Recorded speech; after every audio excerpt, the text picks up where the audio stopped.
The sun is slowly sinking behind the horizon. The sea is glowing in shades of orange and pink, and the water is completely calm. There are only a few people on the beach. A simple swing hangs from a palm tree. I sit down and slowly start swinging above the sea. The wind is blowing, the waves are gently reaching the shore, and for a moment I can only think about one thing: how unbelievable it is that I'm here, on a beach that looks like it came straight off the postcard. And what's even stranger, there is hardly anyone here. That was the moment when I realized that Koh Mak is truly a special place. But let's rewind a little. Before this, I was on Koh Chang Island. I had already been there 7 years ago, and it felt good to come back. It was a bit nostalgic, but at the same time, I also felt that Koh Chang has changed a lot.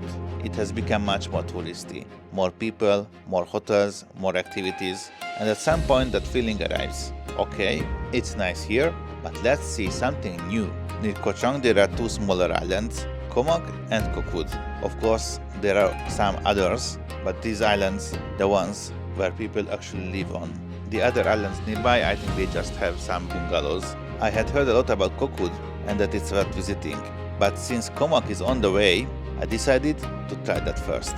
The boat to Koh Chang would have been about 900 baht anyway, but the boat to Koh Mak was around 500 baht, and from there Koh Chang is only about 400 baht. So it's the same price to go there anyway, so I thought, let's check it out. The boat was not a big ferry, it was more like a speedboat.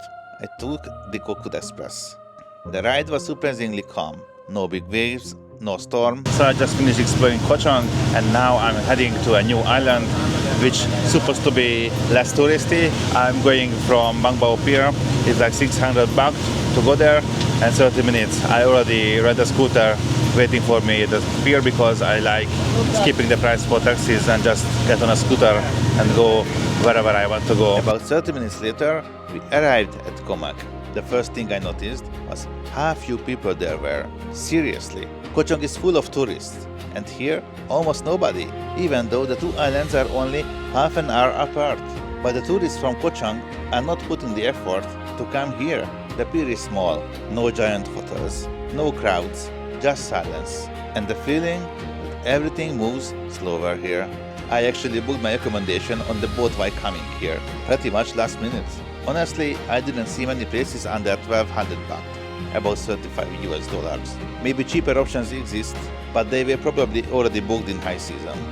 The one I found was about 1200 baht, and for that I got a room with a sea view, breakfast included, and the hotel was only 100 meters from the pier. When I walked into the room and opened the window, the first thing I saw was the sea, and the first thing I heard was the sound of the waves. This is the kind of place where you wake up in the morning, look out the window, and immediately feel you are in the right place. Breakfast was included, simple but good. You could choose a hot dish and a hot drink, and you sit there while looking at the sea. Honestly, this is the kind of breakfast you don't enjoy because of the food, you enjoy it because of the view. But the food was not bad either. As usual, I had pre-booked a scooter. I asked them to bring it to the pier, but it turned out that it was unnecessary, as you can rent one right on the pier, and also at the hotel. It's about 250 baht per day. Without a scooter it's possible to get around, but it's more complicated and expensive with the local taxis. There is no Grab or ride apps here, and traffic is minimal. The island itself is very small, only about 16 square kilometers. It feels like you can reach anywhere in 15 minutes. But there is one interesting thing. You cannot ride all the way around the island. There isn't a full road around the coast. Instead, the road goes through the middle of the island. The island looks like a star shape.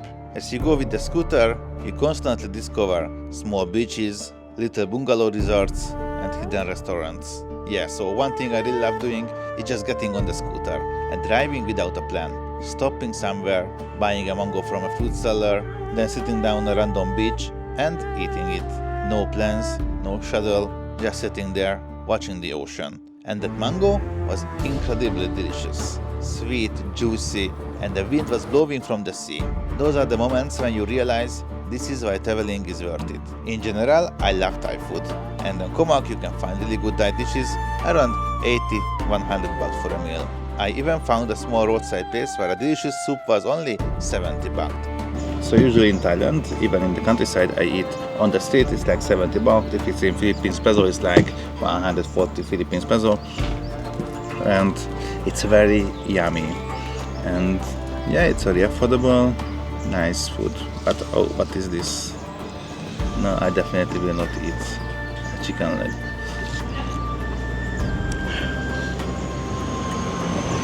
So yummy. So I've been just going around with my scooter and found this place. It's really quiet, nice. I'm going to eat my mango.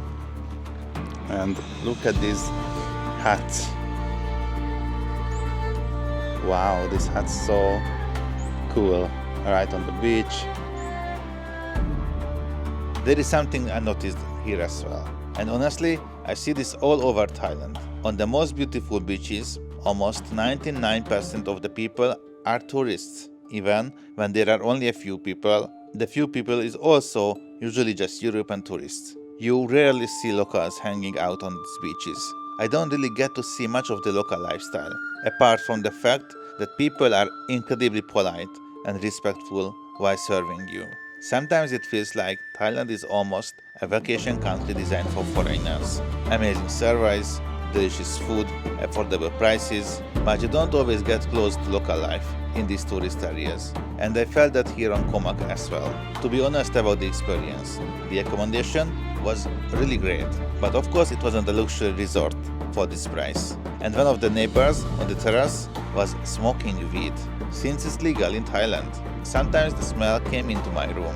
Not the most pleasant experience. But that's more about tourist behavior, not the place itself. The beach area near the hotel was also not perfectly maintained.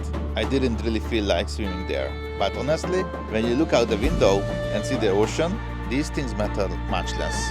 And now let's get back to the moment where we started. One evening I was riding my scooter around the island and I found one of the most popular sunset beach. And even there were only a few people. And there was that swing tied to the palm tree. I sat down, started swinging above the sea, and one thought kept coming back to me. How strange life can be. One moment I'm living a simple life in Hungary as a school teacher, and the next moment, somehow I find myself on the other side of the world, on a tiny island, with almost no people around, swinging from a palm tree at sunset. And all of this happened because I replaced my regular coffee with DX and Ganoderma coffee, which I liked so much that I started promoting it through their affiliate marketing system. And now, my coffee not only supports my immune system, but also helps support this lifestyle. You can find more information in the description, how DX and coffee can support this lifestyle. So, who is Koh Mak for? Koh Mak is not for everyone. If you want nightlife, lots of activities, waterfalls, adventure parks, 7-Eleven stores everywhere, then this is not the island for you. There aren't many programs here. Honestly, there is basically one thing to do: rent a scooter and explore the island. And by doing that, you find a new beach, eat some Thai food, watch the sunset, and enjoy the silence. When I left the island, I had one feeling. Maybe I should have stayed a little longer. But I already had a booking for the next island, which also brought a lot of new experiences, but with a completely different vibe. So, see you in the next video from Koh Mak. And if you enjoyed this video and like travel content, subscribe, leave a comment, and join me on the next adventure. See you there, and enjoy your DX and Ganoderma coffee.